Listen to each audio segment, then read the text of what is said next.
You have found a source for your speech, but you don't know if it's a credible source or not. I mean, it's Wikipedia. Hello, is that not a credible source? Of course, we all know Wikipedia is not a credible source, but you can use Wikipedia to find credible sources. Let's go ahead and examine how to find credible sources in print and online. Using the presentational aid provided by O'Hare and Rubenstein's Pocket Guide to Public Speaking, 7th edition, I'm Dr. Heidi, and I'm going to share with you how to find credible sources. First of all, you can use the library portal to access the sources. This is a good place to start to find credible sources. If you go through a library portal, this is an electronic point into the library's holdings. The resources were selected by trained professionals. They are reliable and credible information. They are part of the deep web. This is inaccessible by regular search engines. We have a library portal at the colleges where I teach and where you attend. Honestly, you just have to go to the homepage and search for or look through to find the link to the library. Once on the library site, you can do some more digging. You can find these sources, which are typical in the library portals. They have full text databases. This one is often called Academic Search Premier or EBSCOhost for the one that's used most often. There are also general reference works, books, ebooks, and monographs, archives and special collections, digital collections, and video and music collections. You need to recognize propaganda and misinformation when you are searching for information for your presentation. Information is data presented in an understandable context. So an example here might be the vital signs of an individual. This is information, accurate information, and cannot be changed. Propaganda is the information presented to provoke a response. Military posters encouraging enlistment are propaganda. If you have ever seen a Rosie the Riveter poster or Uncle Sam poster saying, "We want you," those are forms of propaganda. Misinformation is something that is not true.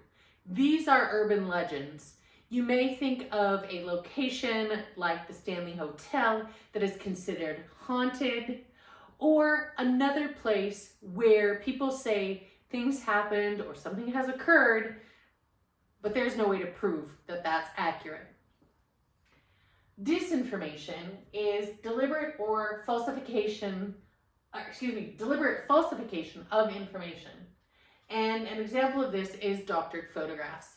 Often when you see photographs in a magazine, especially of women, although it is becoming more common with male models, they alter the individual to look like they have longer necks, skinnier faces, maybe skinnier overall, make them look taller. Any one of these things is disinformation. It is a doctored photograph. You want to investigate a mix of primary and secondary sources when you are finding evidence or information to back up your presentation. Primary sources are first-hand accounts. First-hand experiences, they are considered direct evidence. Secondary sources provide analysis or commentary, and they are not directly observed or created. If I were to tell a story about my childhood, that would be a primary source. If I were to tell you information learned from my great aunts and their childhood, stories that they told me, this is considered a secondary source. Exploring primary sources. Of course, consider personal knowledge and experience. Sharing personal experiences can create authenticity and credibility. Personal knowledge can play a small or large role in your speech, depending on how directly involved you are in your topic.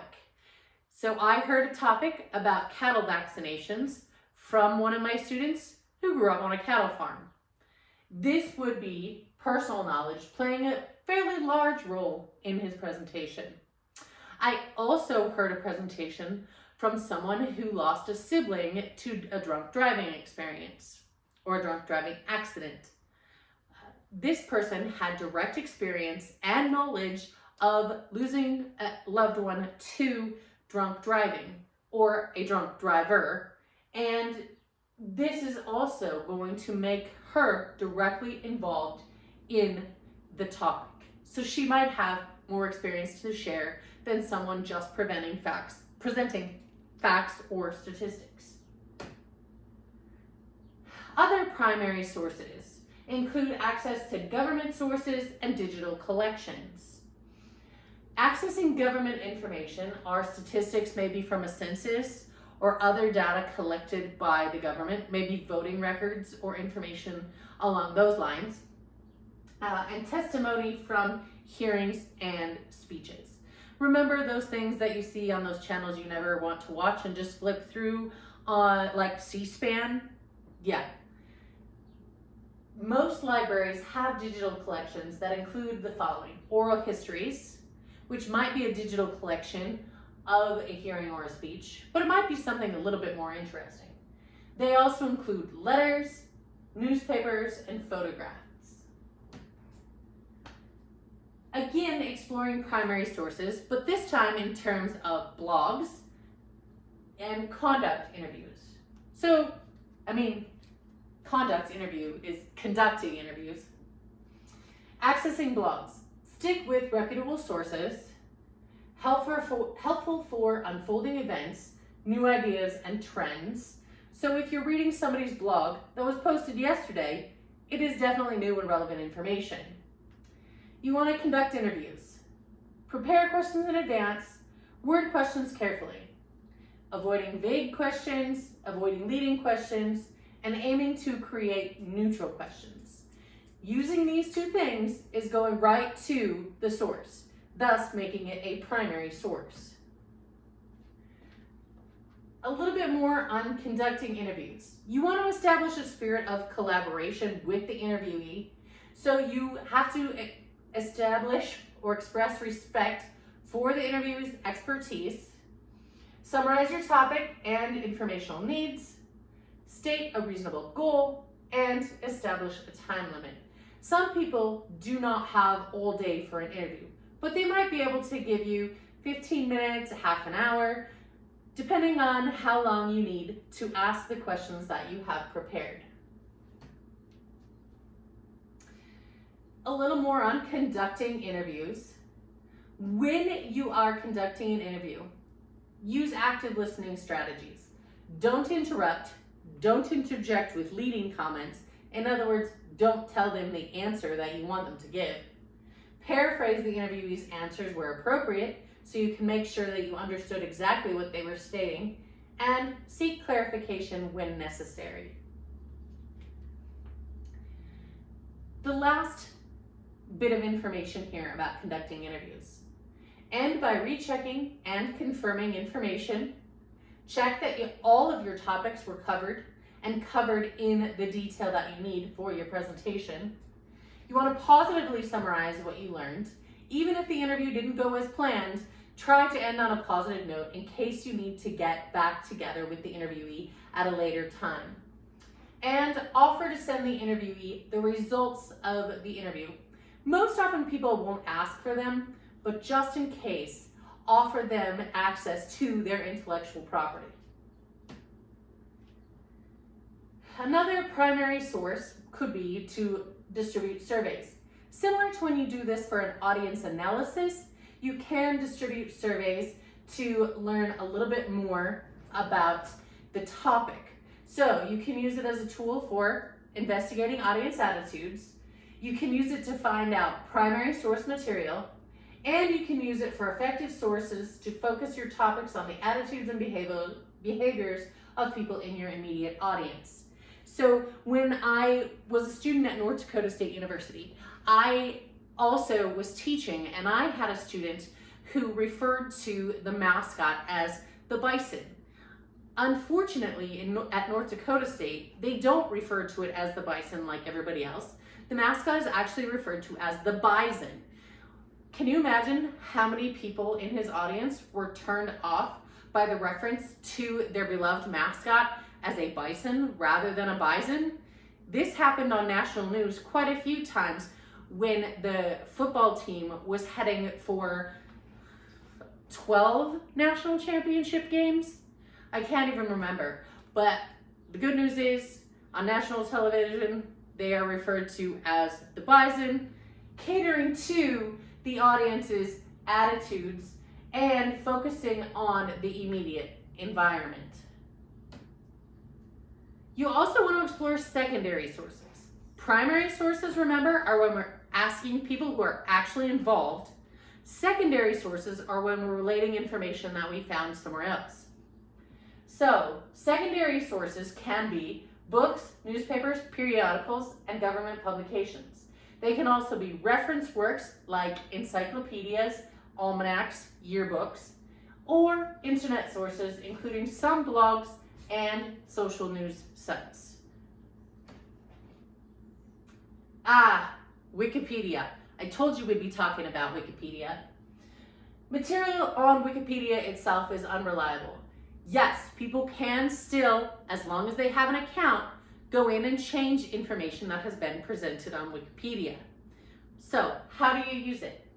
You can use it as a jumping off point for further research, as long as you evaluate the credibility of the articles to which Wikipedia links.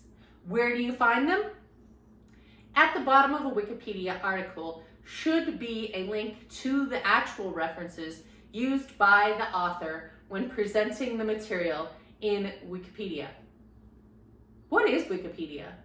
Wikipedia is intended to be a live and ever-changing online encyclopedia. It is intended to be a reference, not to be cited. We don't cite encyclopedias. We also don't cite Wikipedia. I mean, of course, you could cite an encyclopedia, but isn't there a better place to find a story or a definition than the encyclopedia? Same thing happens with Wikipedia. If you cite Wikipedia in your speech, it'll just make you sound unintelligent. You want to sound more intelligent, so let's evaluate some of the web resources that might be available to us.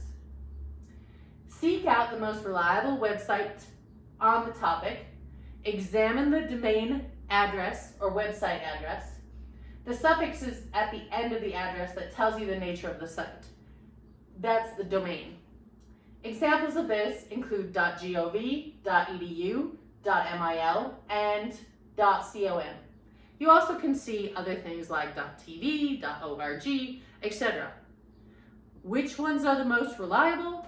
Well, probably .gov, .edu, .mil, and .com, as long as you check where the information is contained from and who sponsored the company website. Also, if you see a tilde in the address, this usually means it's a personal page. You want to check the date of when the page was last updated or when it was placed on the web, and websites without dates may contain outdated or inaccurate material. Think about this. If you were using a source published 5 years ago on the web, lots of stuff has happened in the last 5 years. So maybe you need to update where you're finding your materials. Evaluating web pages. One more thing about checking for trustworthy sources. You want to verify the information found in at least 2 places. If you use 2 independent and reputable sources and they collaborate or agree on the information, then you have reliable information to include in your presentation. how do you find a source? How do you find a source that is reliable so that you can include the information in your presentation? That's what I hope you have a better understanding of now, so you can find something to cite other than trying to cite Google, EBSCOhost, or Wikipedia.